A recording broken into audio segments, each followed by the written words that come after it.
우리 16장 내용은 뭐였습니까? 16장 만나와 메추라기 이야기였습니다. 그렇죠? 15장에는 15장 끝에 19절부터 보면 마라의 그 썩물 이야기가 나오고 그 다음에 엘림 이야기가 나왔습니다. 그걸 시험이라고 했습니다. 시험. 하나님이 이스라엘 사람들을 시험을 했습니다. 썩물을 이 홍해를 건너서 수르 광야로 들어와서 사흘을 걷고 있는 동안에 이제 목이 너무 말라가지고 사람들이 막 원망하고 그랬을 때 이제 이 어떤 오아시스를 만났는데 오아시스가 그 물이 있어서 먹으려고 그랬더니 썩물이었습니다. 그죠? 그래서 썩물이어서 사람들이 막 원망하고 그랬는데 이제 하나님 말씀대로 한 나무 토막을 던져서 그 물이 단물이 되었습니다. 그래서 먹을 수 있게 되었고 그때에 법도와 율례를 정하시고 그들을 시험하셨다 이렇게 표현을 했습니다. 그 상황에서 나중에 이제 시내산에서 주시는 그 법도 그처럼 완벽하지는 않지만 하나님 말씀대로 살아야 된다라는 그런 지침과 함께 그 법도와 율례를 정하시고 그렇게 순종하면서 나아가도록 그렇게 하셨습니다. 그리고 그 땅을 나는 그곳에서 하나님이 말씀하시기를 나는 너희를 치료하는 여호와이니라. 곧 썩물을 단물로 만드는 것처럼 이스라엘 사람들을 이 썩물로 단물로 만들듯이 치료해서 새로운 그런 존재로 바꿔가시는 하나님이라는 것을 보여주십니다. 지금 홍해 이후부터 시작해서 쭉 가면서 하나님이 이스라엘 사람들을 양육시키고 훈련시켜 나가는 성화의 과정이다. 그래서 그렇게 말씀드렸습니다. 페다고저가 하나님의 교육화 그렇게 말씀드렸는데 그 첫 번째 그 마라의 썩물 그곳에서 있었고 그 다음 이제 엘림을 지나고 난 뒤에 흰 광야에 이르러서 흰 광야에서 먹을 것이 떨어졌습니다. 먹을 것이 떨어져서 그래서 만나를 주시고 또 안식일을 주시고 이걸 통해서 하나님의 말씀을 따르고 순종하고 살아간다는 것이 무엇인지 그것을 좀 더 그 앞에와 다르게 좀 더 세밀하게 그렇게 진전해 나갑니다. 여기에 안식일 여기 경우에도 안식일을 주시고 안식일날은 절대로 나가서 일하지 말라고 그랬는데 나가서 혹시나 이 만나가 있나 싶어서 가봤더니 아무것도 없어서 못 거두고 돌아오는 사람이 있었어요. 그죠? 신명기에서는 안식일날 나가서 나무 하러 나갔던 사람이 잡혀서 그 사람은 돌로 쳐 죽임을 당했습니다. 안식일을 엄격히 지키는데 지금 여기 상태는 그렇게 하나님께서 아직까지 이들을 이제 가르치시고 처음 새롭게 모든 율례와 법도를 주시는 그런 단계이기 때문에 엄격하게 하지 아니하시고 아주 부드러운 그런 상황으로 새로운 것들을 계속 이렇게 가르쳐 주시는 그런 과정입니다. 오늘 17장인데 17장에는 두 가지 이야기가 나오죠. 하나는 반석에서 물이 나오는 이야기, 우리 방금 읽었는 내용이고 그 다음에 8절부터는 아말렉과의 싸우는 전쟁 이야기입니다. 제가 내부의 적, 외부의 적 이렇게 제목을 정했는데 내부의 전쟁, 외부의 전쟁 이렇게 해도 좋겠습니다.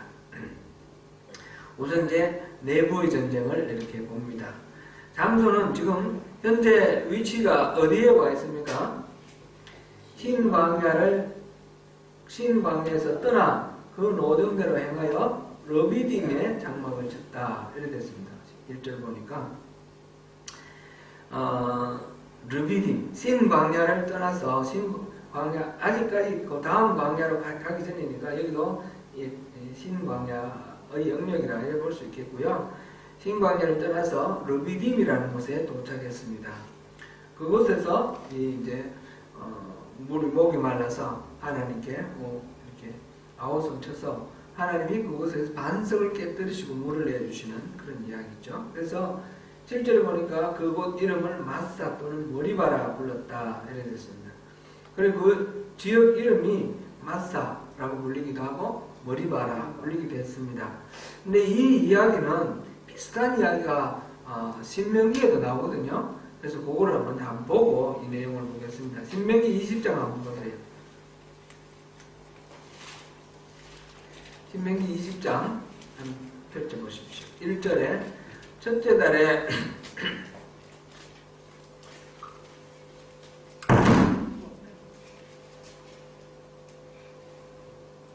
이게 조금 하면 소리가 나네요. 첫째 달에 이스라엘 자손 곧 온 회중이 신광야에 이르러 백성이 가데스에 이르더니 미리암이 거기서 죽음에 거기에 장사되니라. 회중이 물이 없으므로 모세와 아론에게 모여드니라. 쭉 가서 13절 이스라엘 자손이 여호와와 다투었으므로 이를 머리바 물이라 하리라. 여호와께서 그들 중에 그 거룩함을 나타내셨더라. 지금 신광야고 그 땅 이름이 머리바예요. 그죠? 지명 이름이 머리바, 같은 머리바예요.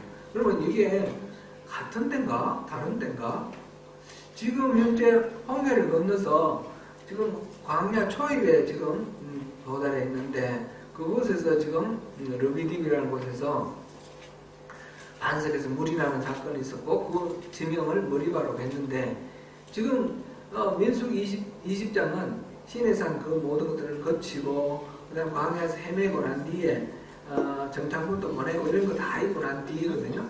그러고 난 뒤에 목사님, 네. 목사님 신명기 이명이라 그래갖고요. 민수기. 그래갖고 신명기 보니까 신명기 맞죠? 네. 제가 입에서 엉뚱한 말이 나왔군요.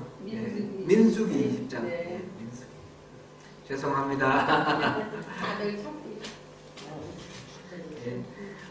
전 머릿속으로는 민수기라 그랬는데 입에서는 신명기가 나왔군요. 죄송합니다. 그런 게 좀 많이 있더라고요. 이 설교 제가 이거 올려놓은 걸 들으면 왜 저렇게 말했지? 엉뚱하게 말하는 게 있어요. 전혀 엉뚱하고. 그런데 아주 중요한 거, 이 흐름에 잘못 이해를 하면 곤란한 거, 그거는 제가 주석을 달았어요. 밑에 몇 가지는 그거 잘못됐습니다라고 주석을 달았는데 조금 사소한 거는 그냥 넘어갔고요. 근데 전혀 엉뚱하게 말하는 경우들이 있어요. 그런 경우가. 혹시 이상하시면 말씀해 주세요. 네. 지금 민수기 20장 얘기죠. 민수기.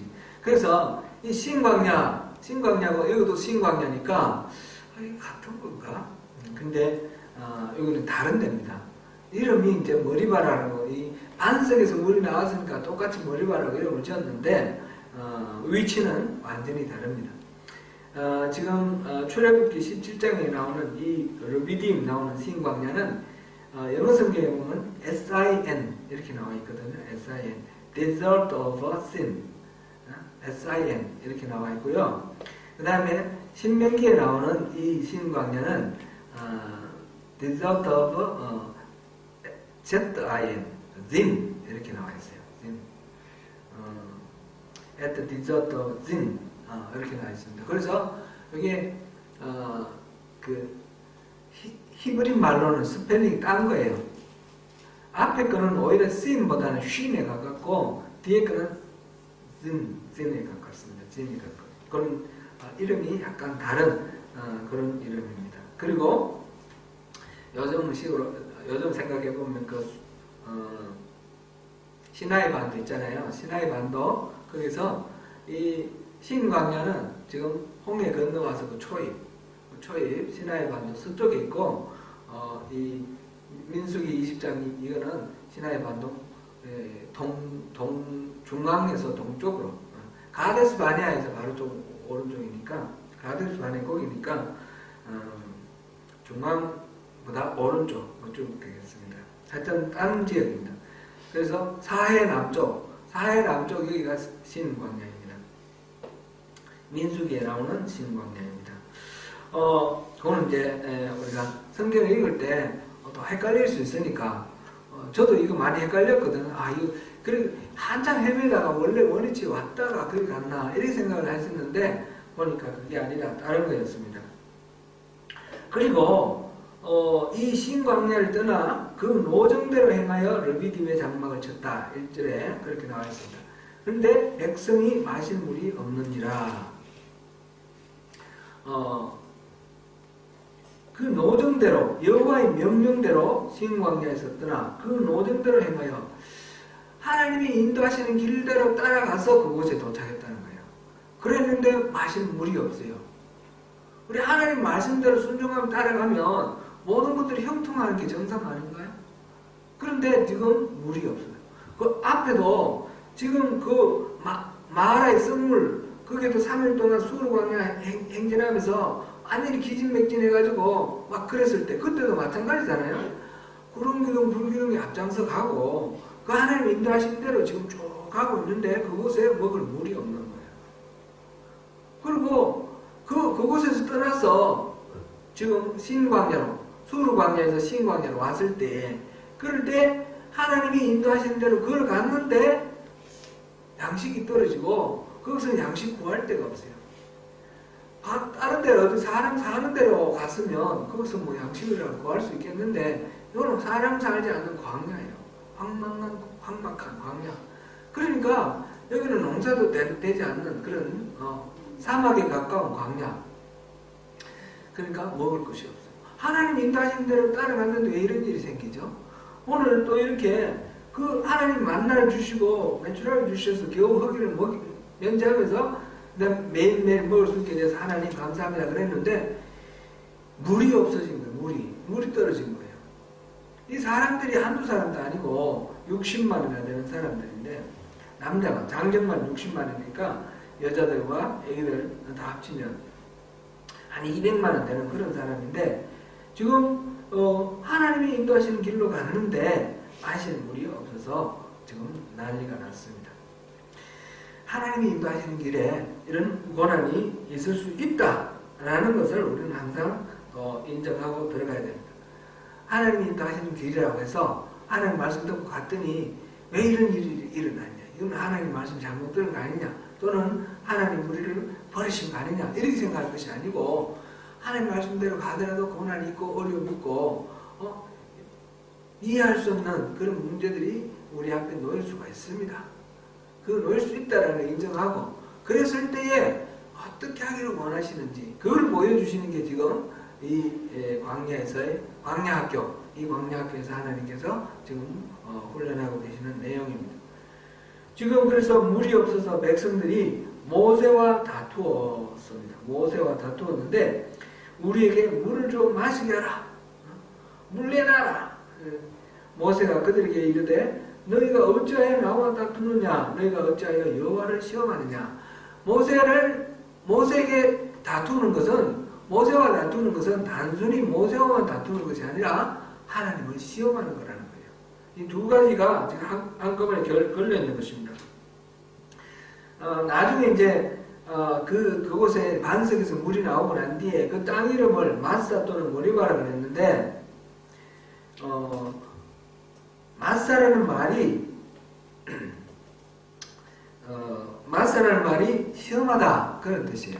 마사라는 게 시험하다 그런 뜻이고 머리바라는 말이 다툰다라는 다툼이라는 그런 뜻입니다. 그러니까 땅 이름이 마사 또 머리바 이게 되는 것은 다퉜다, 싸웠다, 그 다음에 시험했다. 모세와 다퉜고 하나님을 시험했는 그런 두 가지 의미가 이 안에 한꺼번에 들어있는 것입니다. 이들이 시험한 것은 무엇을 시험했습니까? 여호와를 시험했다 그랬는데 여호와를 시험했다는 내용은 어떤 겁니까? 여기 보면 마지막에 보면 7절 마지막에 여호와께서 우리 중에 계신가 안 계신가 하였습니다. 이렇게 했습니다. 그러니까 지금 이 물 문제를 가지고 모세에게 대드는 것은 하나님이 계시는지 안 계시는지 하나님 정체를 밝히시오. 이 말씀이 이런 이야기가 되는 겁니다. 지금 하나님이 계시는지 안 계시는지 이 사람들이 모르는 게 이상하지 않습니까? 하나님 계시는 것은 너무너무 생생하게 체험을 했지 않습니까? 애국에서 10가지 재앙을 통해서 체험을 했죠? 홍해 갈라지는 거 그런 거 하나님 안 계시고는 있을 수 없는 일이 벌어졌잖아요. 그죠? 그랬고 그 다음에 마라의 썩물 마시는 것도 그랬고, 뭐 말해서 조금 가니까 엘림 만난 것도 그렇고, 그 다음에 이 만나와 메추라기, 이것도 있을 수 없는 일이 일어났잖아요. 그죠? 하나님이 분명히 자기들과 함께 계시는 거 아닙니까? 그날 아침도 만나를 거두었겠죠. 그리고 지금 이 순간에도 구름기둥, 불기둥, 낮에는 구름기둥, 밤에는 불기둥. 지금 왜 낮이라고 생각하고 막 다투고 이런 거 보니까 낮인 것 같아요. 구름기둥이 거기에 떠 있었을까요? 떠 있지 않았을까요? 40년 동안 한 번도 떠나지 않고 항상 같이 했습니다. 하나님 항상 같이 했는데, 그런데 여호와께서 우리 중에 계신가 안 계신가 이렇게 의문을 제기를 하고 이렇게 하나님을 시험했습니다. 그러면 하나님은 이 시험에, 이 백성들의 시험에 하나님은 어떻게 반응해야 됩니까? 하나님은 나 여기 있어 까꿍 하고 이제 하나님 자신을 보여주셔야 되죠. 보여주시는 방법이 이제 여기서 물 달라니까 물 주시는 방법을 하나님은 이들의 시험에도 응해 주신 거예요. 우리 하나님은 시험하면 안 되는데, 하나님은 이 연약한 이 이스라엘 사람들의 이 믿음에 반응해 주시고 또 이렇게 하나님 자신을 드러내 보여주십니다. 그래서 하나님께서 이 문제를 해결해 주시는데, 우선 여기서 이제 모세와 다투는 것이고, 모세와 다투는데 이거 그냥 삿대질하고 다투는 그 정도가 아니라 아주 심각한 그런 지경까지 간 것 같아요. 모세가 겁을 먹었어요.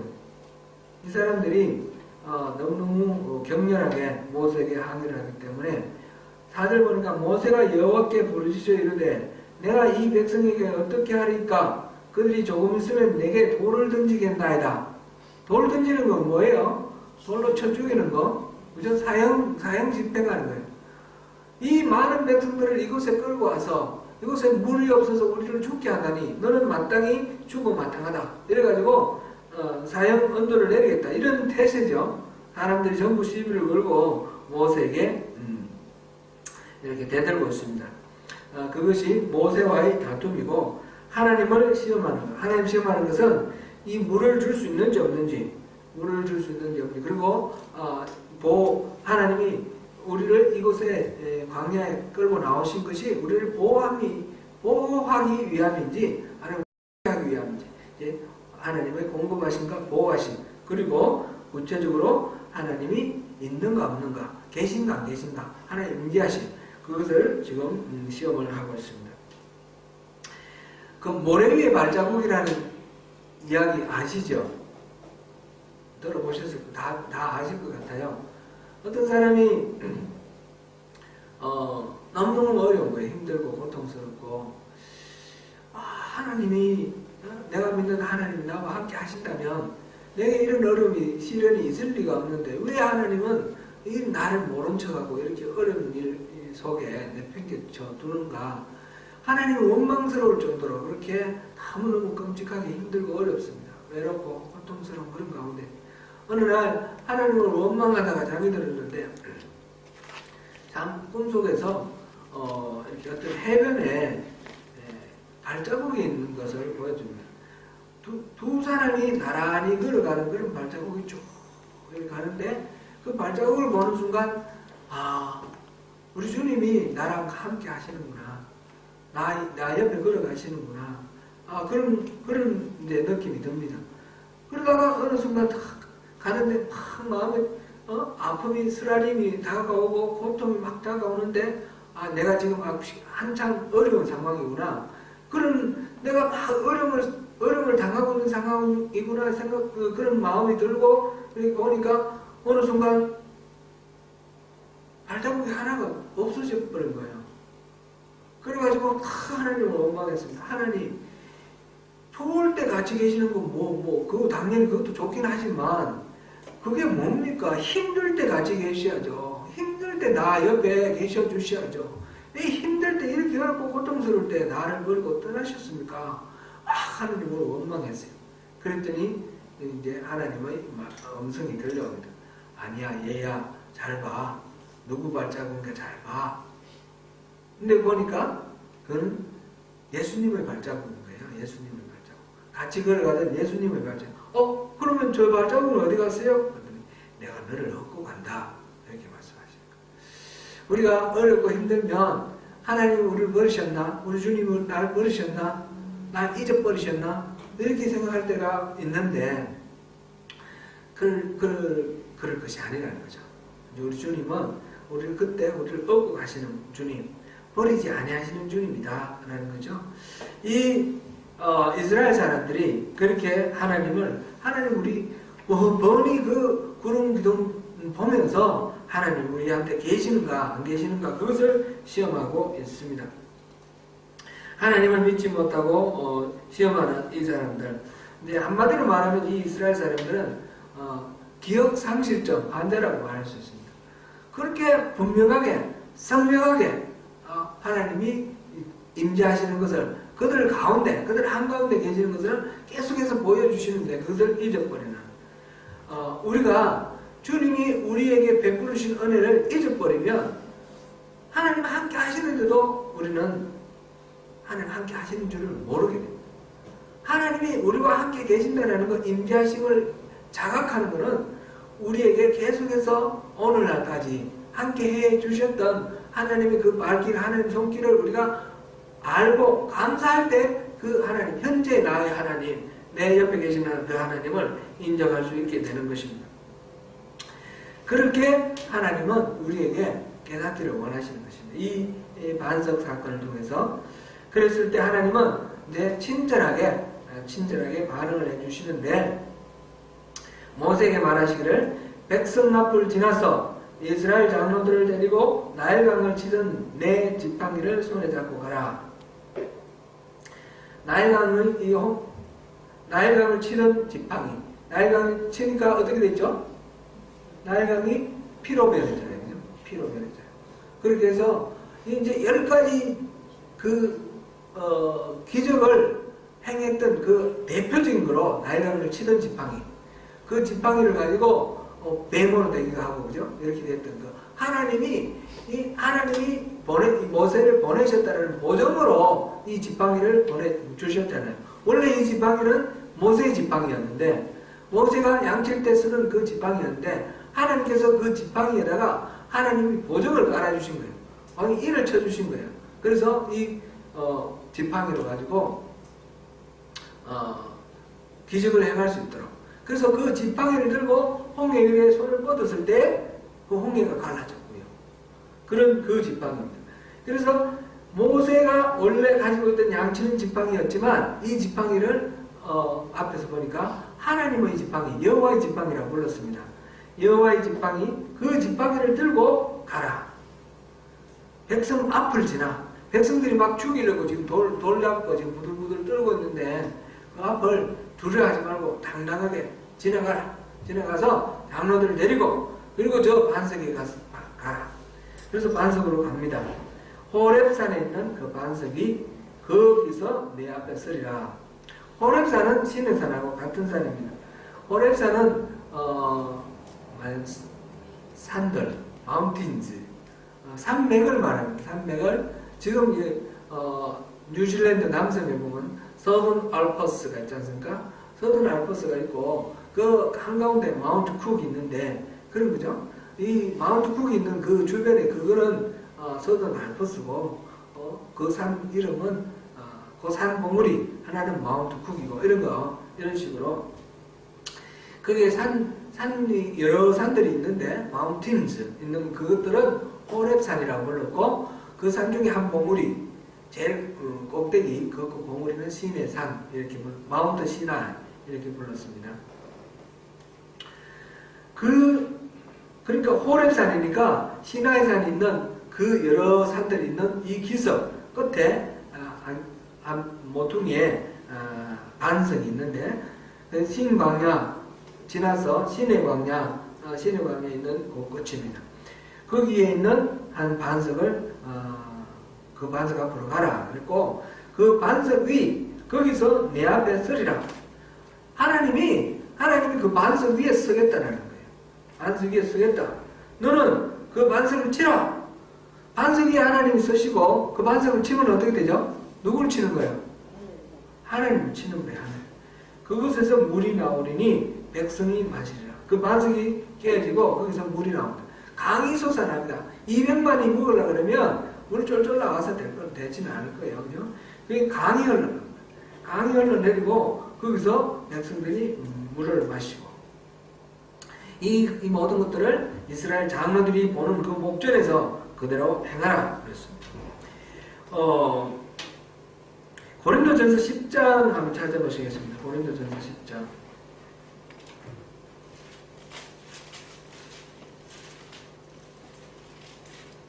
고린도전서 10장 1절부터 4절까지 한번 읽어보겠습니다. 형제들아, 나는 너희가 알지 못하기를 원하지 아니하노니 우리 조상들이 다 구름 아래에 있고 바다 가운데로 지나며 모세에게 속하여 다 구름과 바다에서 세례를 받고 다 같은 신령한 음식을 먹으며 다 같은 신령한 음료를 마셨으니 이는 그들을 따르는 신령한 반석으로부터 마셨음에 그 반석은 곧 그리스도시라. 아멘. 지금 이게 광야에 가서 이스라엘 백성들이 지금 쭉 이동하는 과정 속에서 있었던 일들입니다. 구름과 바다에서 세례를 받고 이건 홍해를 건너는 것을 말하고 있고요. 다 같은 신령한 음식을 먹으며 이거는 만나 메추라기 먹는 그거를 말하죠. 그 다음에 다 같은 신령한 음료를 마셨으니 반석에서 흘러나오는 그 물을 마셨다는 거죠. 이는 그들을 따르는 신령한 반석으로부터 마셨으면 이 반석이 그들을 따랐다는 거예요. 그러니까 그들이 있는 곳에 항상 물을 공급하는 이 반석이 있었다는 것입니다. 그래서 그들이 신령한 음료를 마셨는데 그 반석은 다름 아니라 그리스도시다. 그리스도시다. 그런 얘기입니다. 지금 하나님이 그 호렙산 기슭에 있는 그 반석 위에 내가 그 위에 서겠다. 그 반석을 쳐라. 그러면 그렇게 말씀하셨는데 그 반석을 친다라는 것은 여호와를 치는 겁니다. 여호와가 누굽니까? 바로 우리 예수 그리스도. 그리스도가 그 반석이고 그 반석으로 침으로써 그리스도가 깨어진 그 몸이 갈라짐으로 깨어짐으로 그곳에서 물이 나왔습니다. 물이 나왔습니다.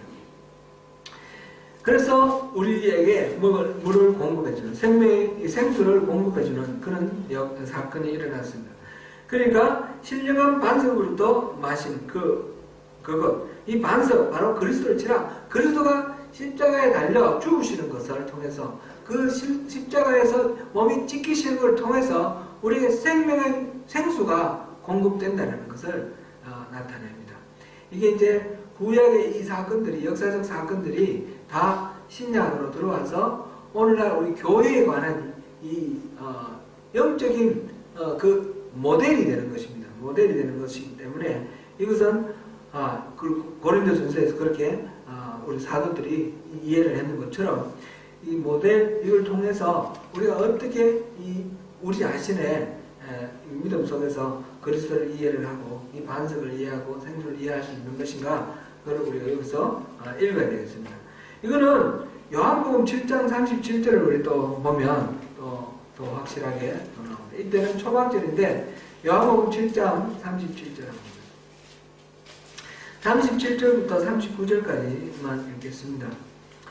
같이 읽습니다. 시작. 명절 끝날 곧 큰 날에 예수께서 서서 외쳐 이르시되 누구든지 목마르거든 내게로 와서 마시라. 나를 믿는 자는 성경의 이름과 같이 그 배에서 생수의 강이 흘러나오리라 하시니 이는 그를 믿는 자들이 받을 성령을 가리켜 말씀하신 것이라. 예수께서 아직 영광을 받지 아니하셨으므로 성령이 아직 그들에게 계시지 아니하시더라. 아멘. 그러니까 예수를 믿는 자들에게는 그 배에서 생수의 강이 흐르겠다 그랬는데 그 생수의 강이 바로 성령이라는 겁니다. 성령. 예수님이 영광을 받지 아니하셨기 때문에 아직 성령이 아직 그들에게 계시지 아니하였더라 그랬으니까 예수님이 영광 받으시는 것, 곧 죽으시는 걸 말하죠. 예수님께서 십자가에 달려 죽으심을 통해서 예수를 믿으면 그들의 배에서 생수의 강, 곧 성령 충만함이 이렇게 흘러 넘칠 것이다. 이렇게 되는 거죠.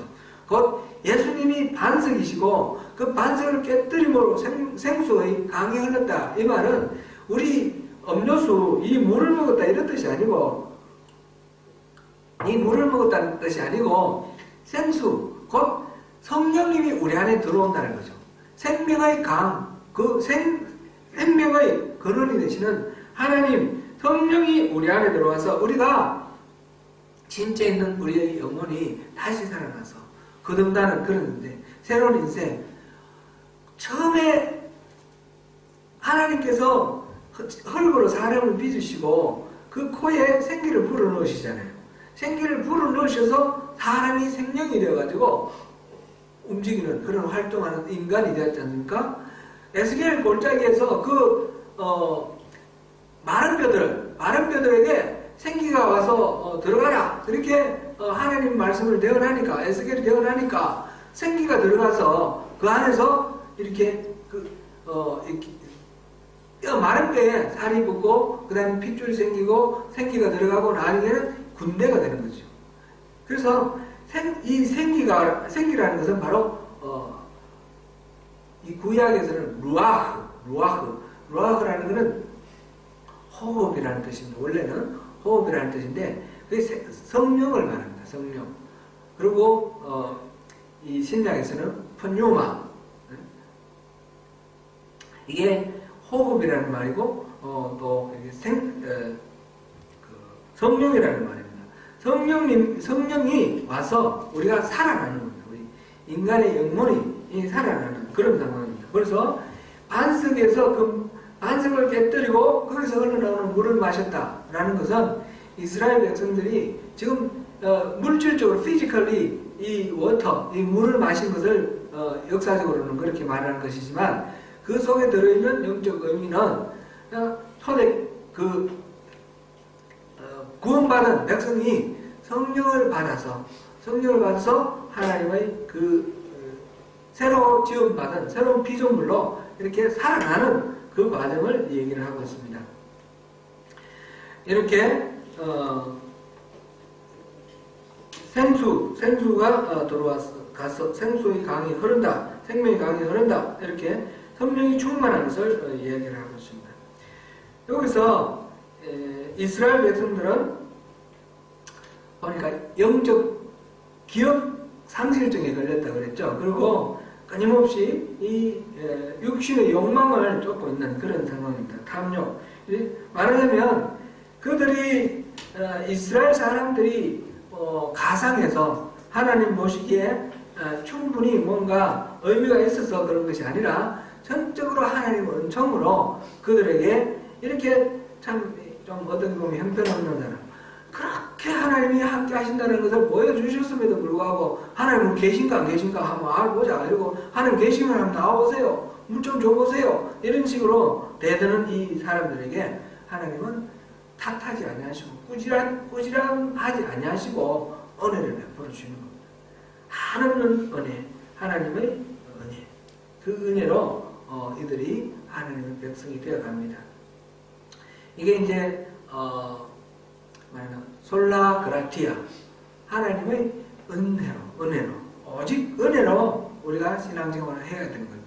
우리의 힘, 우리의 능력, 우리의 의, 우리의 어떤 그런 거룩함이 아니라 하나님이 베풀어 주시는 그 은혜로 우리가 하나님의 백성이 되고 하나님의 자녀가 되는 것을 여기서 보여주고 있습니다.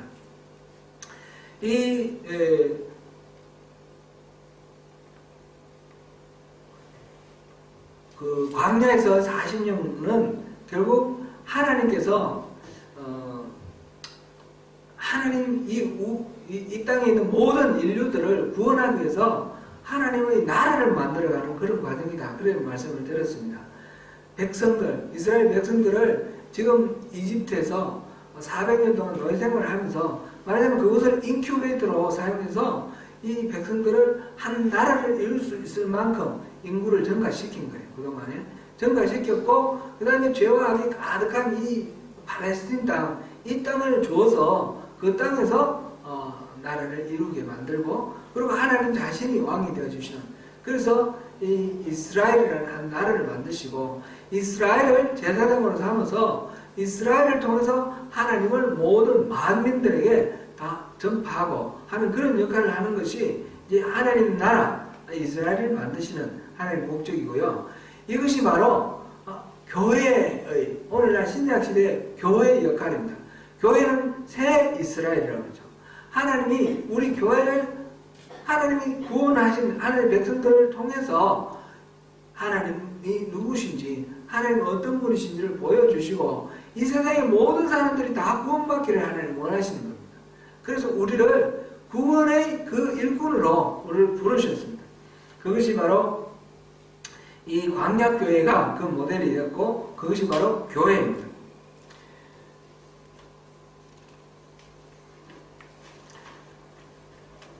지금 이 반석에서 물이 나오는 것을 통해서 하나님이 어떻게 이스라엘 백성들을 만나 주셨고 하나님이 그 가운데 계시는 것을 증명해 주셨는지를 보았고요. 이것은 오늘날 우리 교회 가운데 하나님 함께 하심을 보여주는 그런 말씀입니다.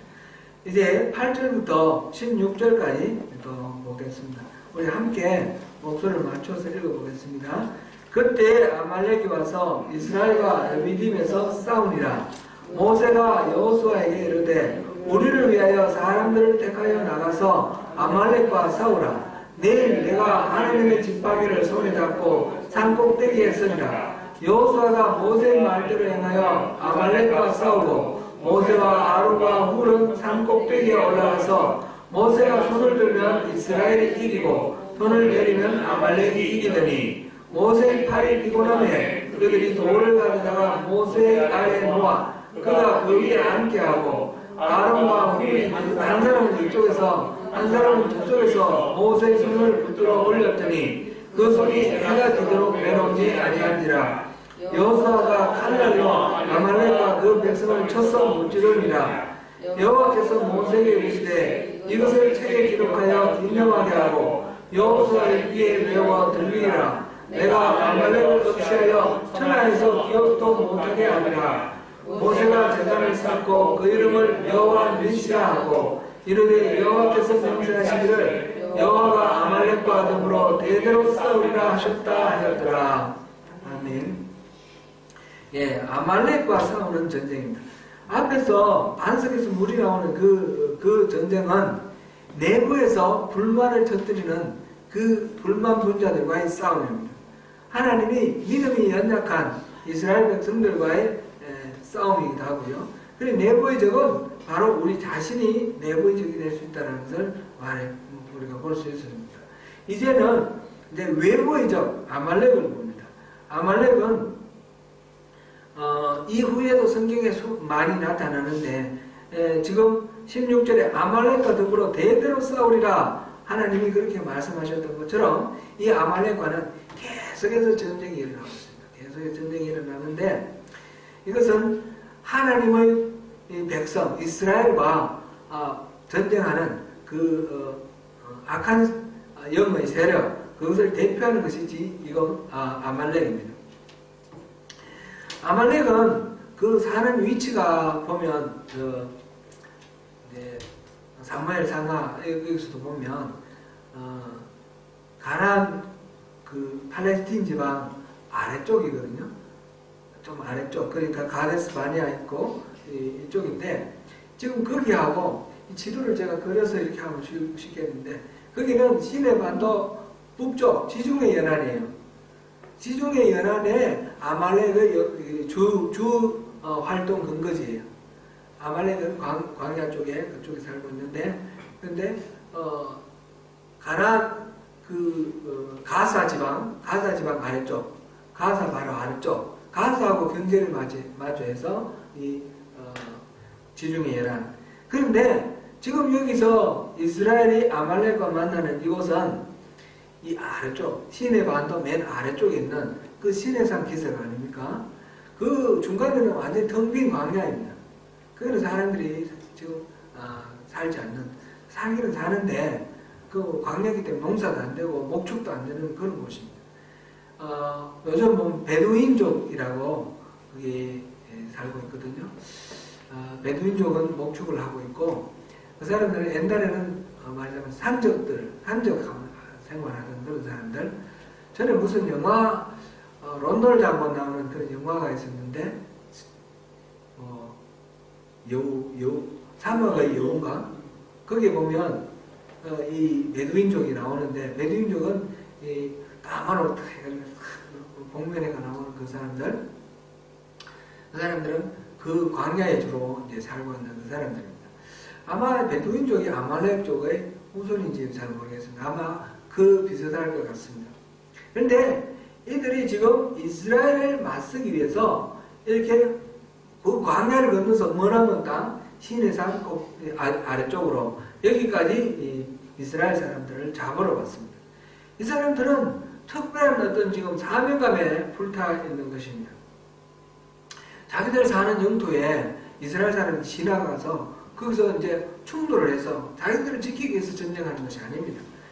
이 아말렉 사람들은 그 이후에도 보면 계속해서 나오는데 특징이 뭐냐면 그 노약자라든지 병든 사람, 이제 행군하다가 지쳐있는 사람, 뒤에 처진 사람 있잖아요. 약한 사람, 군인이 없고 뒤에 이제 비무장 해가지고 뒤에 처진 사람, 이 사람들을 약탈해가지고 죽이고 빼앗아가는 그런 노략질하는 그런 사람, 그런 식으로 전쟁을 합니다. 이 아말렉이 이스라엘을 지금 맞서 싸우러 왔습니다. 시편 한번 잠깐 보겠습니다. 시편 83편입니다.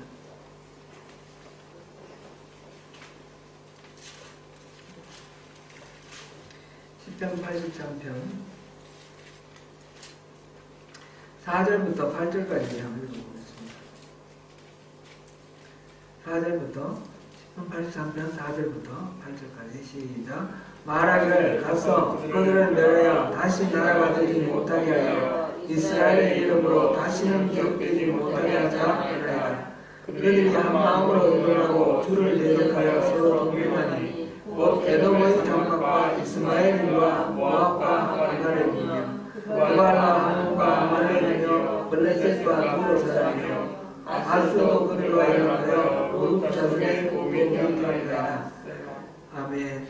여기서 여러 민족들이 동맹해가지고 지금 뭔가 도모를 하고 있는 그것을 나타냅니다.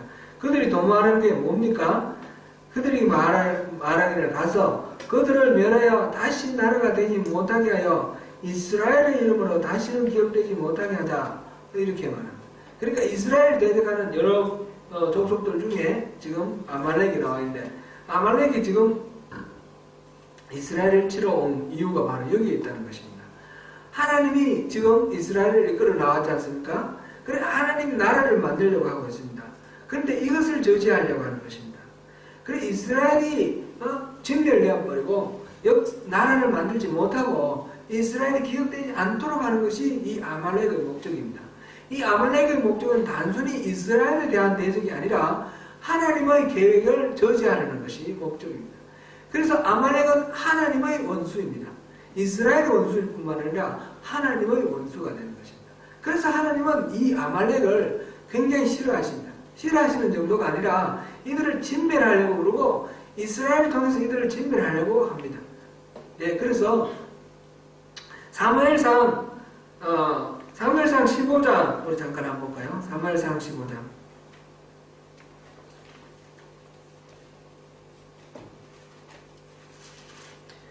사무엘상 15장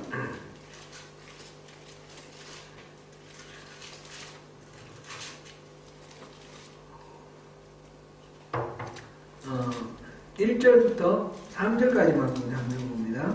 사무엘이 사울에게 이르되 여호와께서 나를 보내어 왕에게 기름을 부어 그의 백성 이스라엘 위에 왕으로 삼으셨은즉 이제 왕은 여호와의 말씀을 들으소서.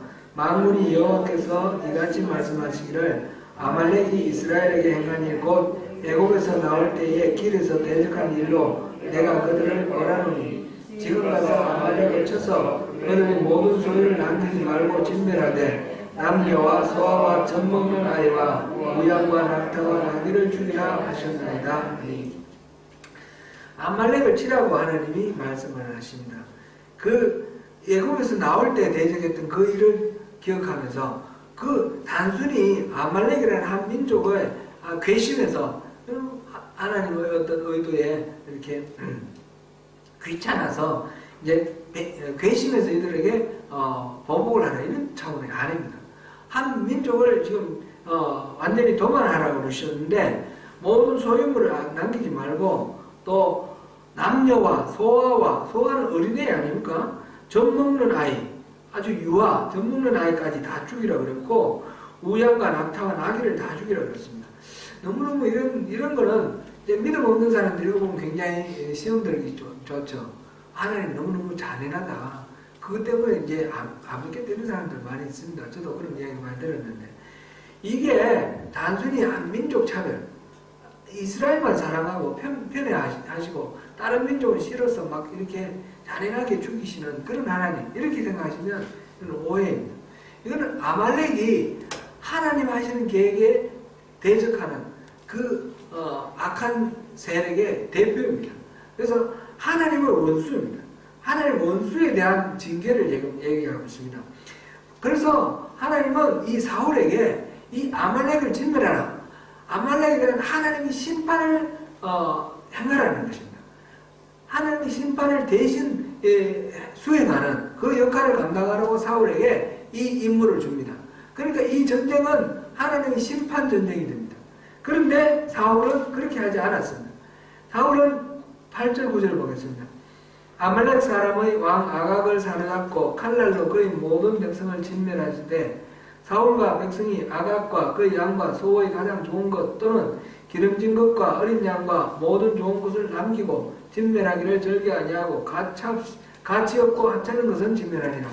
지금 사울은 하나님 말씀 그대로 수행하지 아니하고 아각도 살려주실 왕 아각도 살려주실 뿐만 아니라 양과 소의 좋은 것들을 살려놓고 나쁜 것들만 죽였어요. 말하자면 이 하나님께서는 이 하나님의 심판을 행하라. 심판을 행하는 그런 심판의 전쟁을 명령을 하셨는데 가서 좋은 물건 빼앗아서는 노략전쟁, 약탈전쟁으로 이 전쟁을 우스꽝스럽게 만들어버린 거예요. 사울은 그래서 하나님한테 버림받는 거예요. 단순히 순종 안 했다 이런 차원이 아니라 하나님의 계획을 하나님이 하시는 계획이 있잖아요. 하나님 계획. 우리 인간이 생각할 수 없는 하나님의 계획이 있어요. 이 하나님의 우리가 늘 하나님 뭘 행하시는지 보고 그게 동참하자 그랬는데 이 하나님의 계획을 정면으로 거역하고 반대를 한 거예요.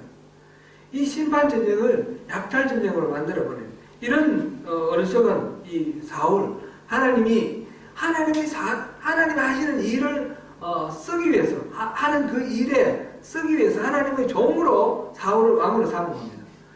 왕으로 삼은 이유는 이 사울이 왕으로서 이렇게 호의호식하고 잘 먹고 잘 살아야 하는 것이 아니라 하나님이 하시는 일들을 수행할 수 있는 하나님 손발이 되기를 원해서 사울을 선택했는데 하나님 손발 안 하고 거역하고 자기 욕망만 채우는.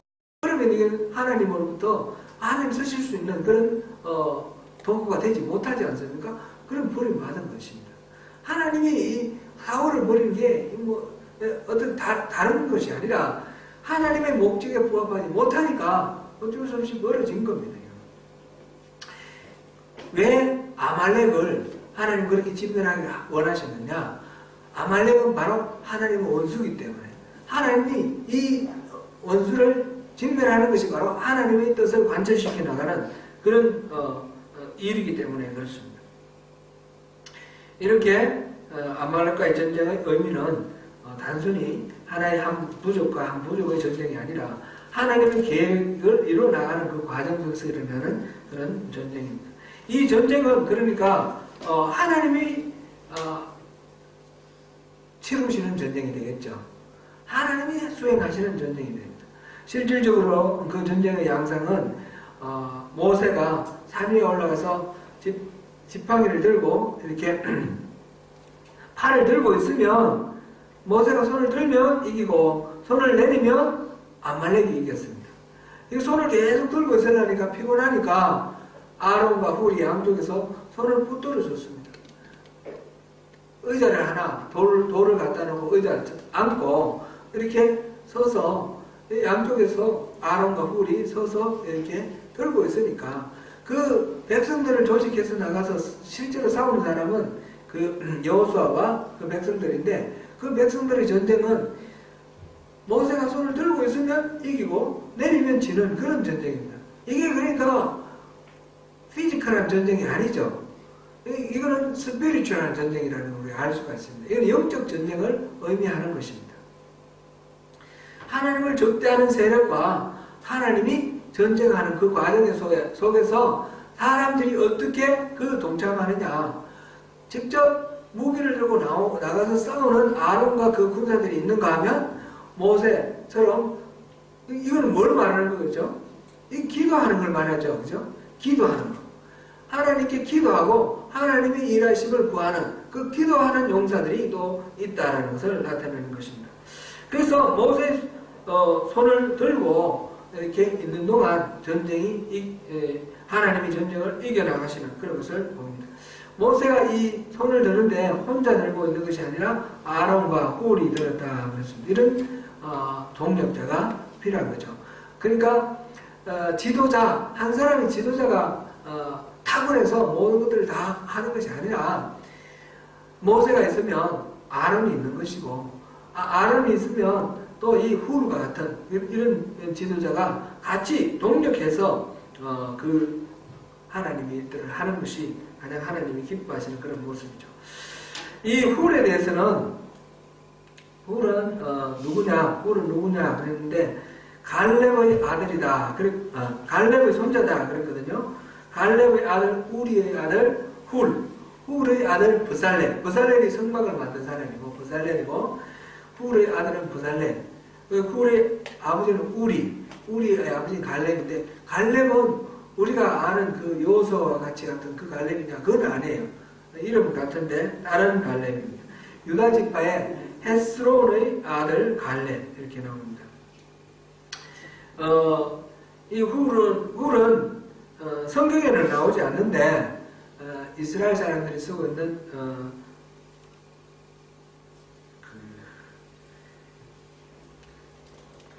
책 이름을 갑자기 잊어버렸습니다.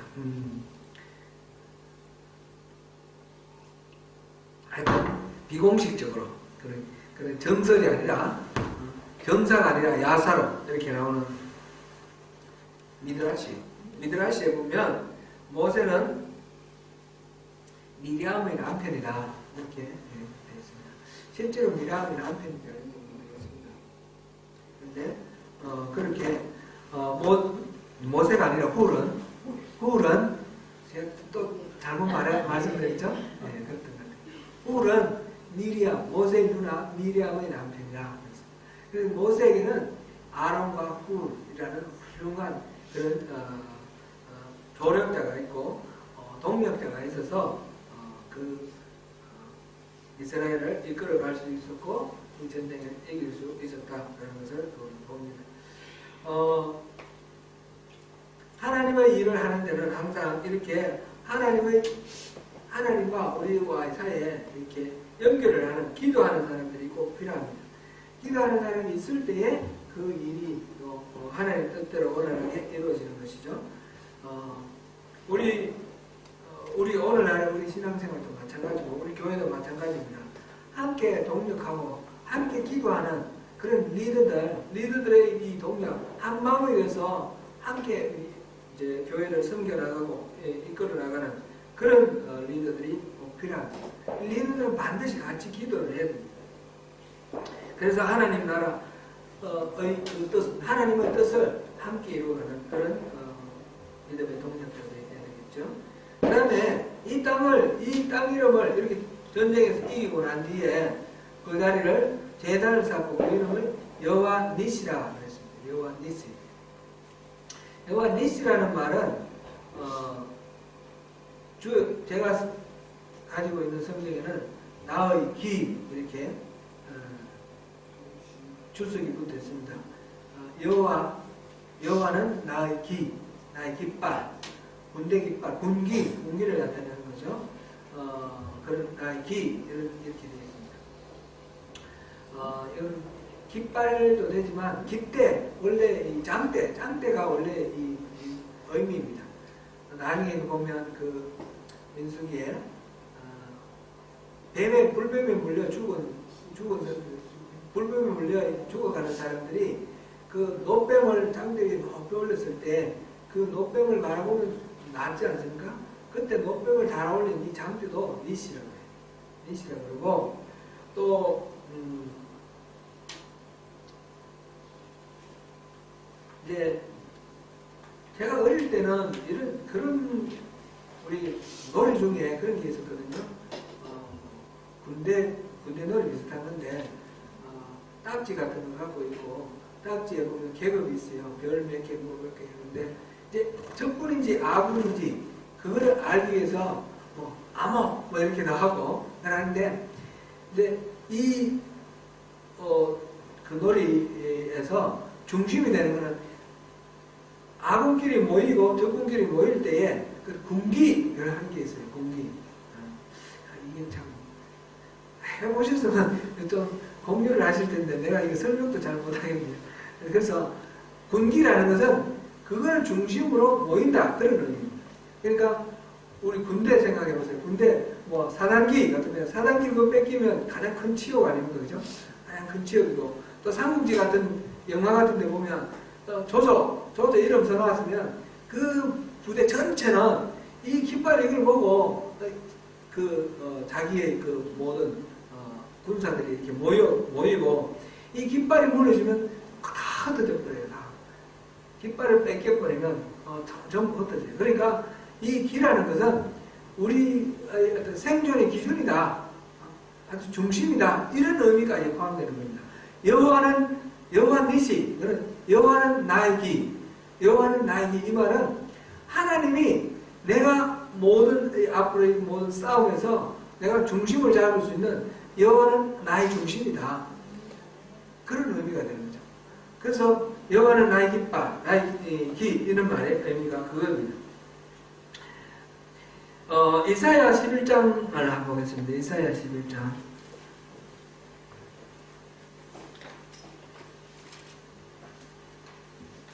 이사야 11장 10절 보겠습니다. 10절.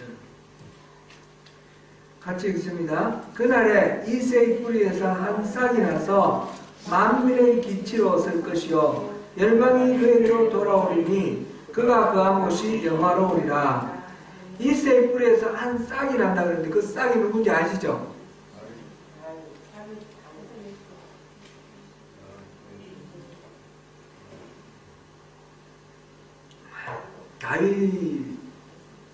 이새의 아들 다윗인데 여기서 말하는 이사야는 다윗보다 한참 뒤 사람이거든요. 이 사람이니까 이새의 뿌리에서 한 싹이 난다. 이 말은 다윗을 말하는 것이 아니고 다윗의 자손 중에 누가 있다는 거죠. 예수님. 지금 여기서 말하는 이 한 싹은 예수님입니다. 예수님이 나서 만민의 기치로 설 것이다. 예수님이 만민에게 그 모든 전쟁의 기준이 되는 생존의 그 근거가 되는 그런 기치로 서시고 그래서 열방이 그에게로 몰려올 거다. 지금 그렇게 얘기를 하고 있습니다. 그리스도가 바로 여호와 니시입니다. 그리스도가 바로 우리의 군대 깃발이고 우리의 군기입니다.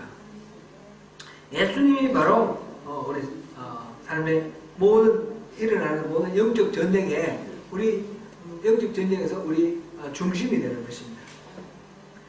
아말렉은 이렇게 하나님의 대적자로서 영적 전쟁을 해오는 그런 모든 것들을 우리가 아말렉이라고 생각하면 되겠고요. 우리 일상 삶 속에서 끊임없는 영적 전쟁이 일어납니다.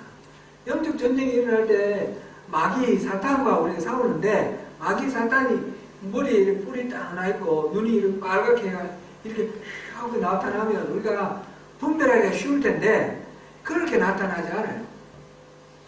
이 마귀 사탄은 그런 방식으로 우리에게 공격해오는 것이 아니라 가장 친근한 사람으로, 내 아내로, 내 자식으로.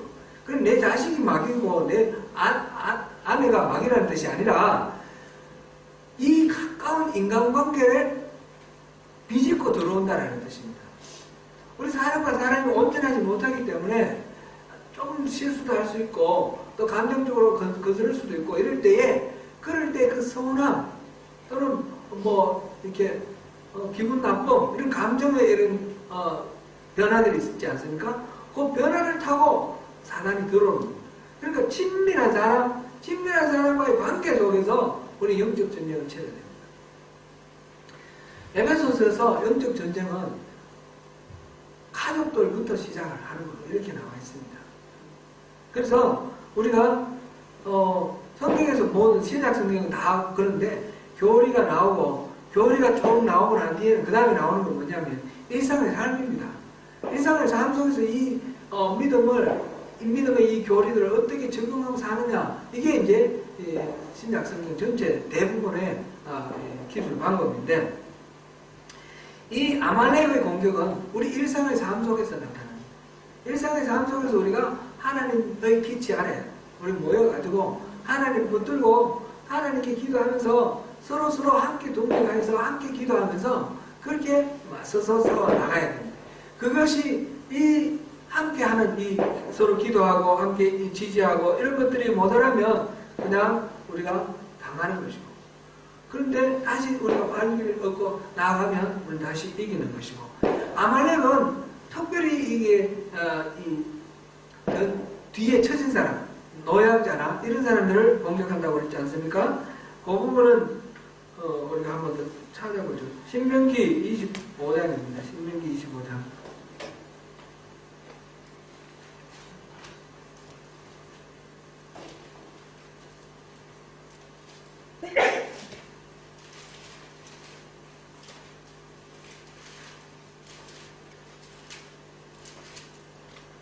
신명기 25장 17절 18절 같이 한번 읽어봅니다. 너희는 애굽에서 나오는 길에 아말렉이 내게 행한 일을 기억하라. 곧 그들이 너를 길에서 만나 내가 피곤할 때에 내 뒤에 떨어진 약한 자들을 쳤고 하나님을 두려워하지 아니하였느니라. 이제 이렇게 우리가 침체되어 있고 영적으로 침체되어 있고 뭔가 성령 충만하지 못할 때 그럴 때 공격해 오는 겁니다. 아말렉은 우리가 성령 충만할 때는 공격해 오지 않습니다. 침체되어 있을 때 뭔가 또 서운함이 있을 때 이럴 때에 우리에게 다가오는 그 적을 우리가 잘 분별하고 그 적과의 싸움에서 우리가 이 아말렉을 물리친 이 모세와 이스라엘 백성들처럼 우리도 싸워서 승리해야 되지 않겠습니까? 이 이스라엘 백성들은 지금 여기서 싸웠던 백성들은 가나안 땅에 다 들어갔습니까? 못 들어갔습니까? 다 죽었습니다. 그죠? 사는 사람은 갈렙하고 여수하고 대제사장 아론의 아들하고 그들밖에 없습니다.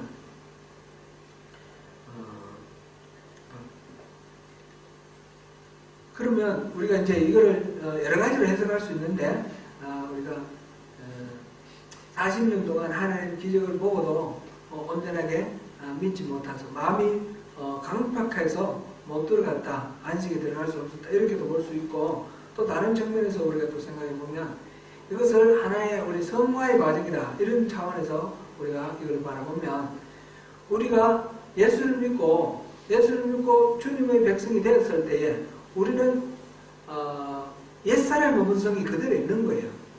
지금 여기서 금방 이 홍해 건너와서 마을에서 아우성치고 또 이렇게 만나 먹고 또 아우성치고 이런 사람들 그 본성처럼 그 하나님의 은혜를 충분히 알지 못하고 끊임없이 자기중심적으로 자기의 만족만 구하면서 살아가는 그런 삶의 모습이 우리에게 있다는 거죠.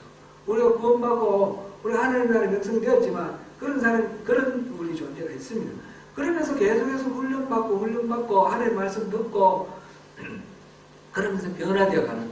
그래서 이 사람들은 광야에서 죽는 것처럼 우리의 옛사람은 죽고 이제 성령으로 거듭난 새로운 사람, 내 안에 새로운 사람이 이렇게 살아나가는 그래서 성화의 과정을 이렇게 나타내는 것으로 이렇게 볼 수도 있습니다.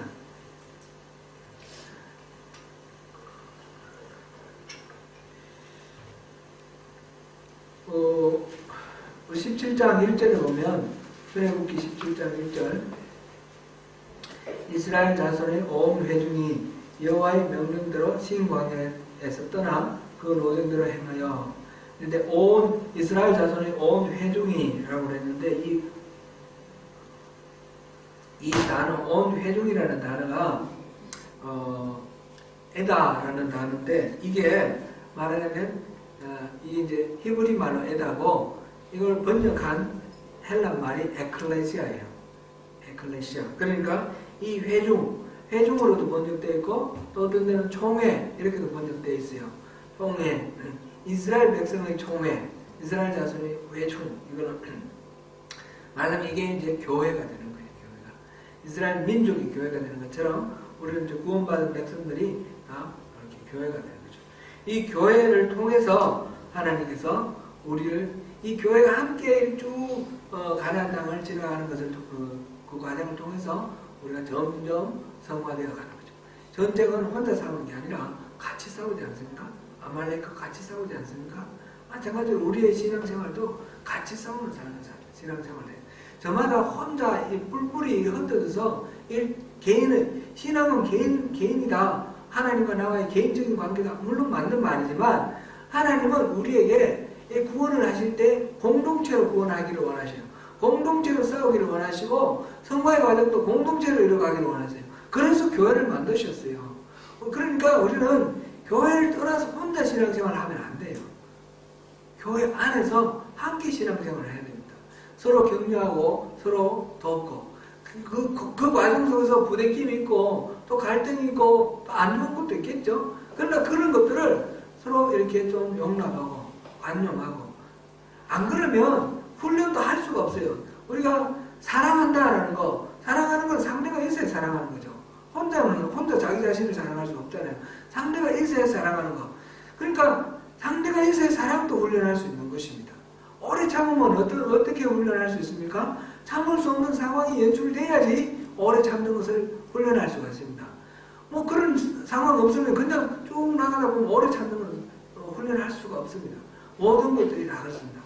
예수 그리스도의 성품은 우리 서로 부대끼고 얽히고 설킨 관계 속에서 이 교회 안에서 서로 실망도 하고 싸움도 하고 낙심도 하고 좌절도 하면서 서로가 어우러져 가면서 강바닥에 휩쓸려 내려가는 깨어진 그 뾰족뾰족한 돌멩이들이 흘러가면서 이렇게 부드럽게 둥글둥글하게 자갈로 이렇게 만들어가는 것처럼 우리 철이 철을 날카롭게 한다 그런 말도 있지 않습니까?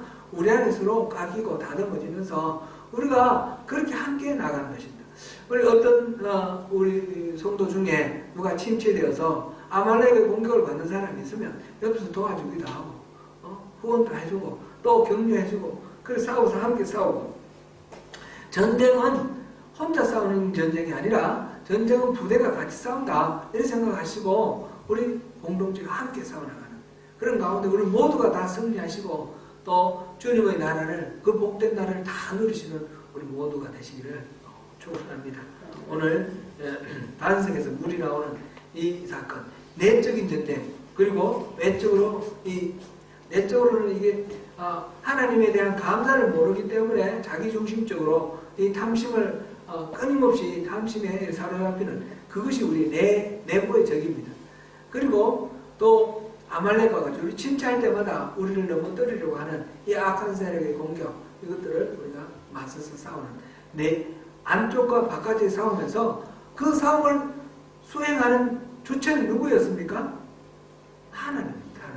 하나님이 함께 하셨습니다. 우리 안에 우리가 의식하든 의식하지 않든 하나님 함께 계십니다. 그 하나님의 함께 하심을 믿으시고 그 하나님께 의뢰하면서 하나님이 보여주시는 그 길로 주님이 인도하시는 대로 나아가서 그 모든 승리를 누리실 수 있을 것입니다. 주님께서 우리를 그 자리로 초청하십니다. 그 자리에서 함께 승리를 나누시는 우리 모두가 되시기를 축원합니다. 기도하겠습니다.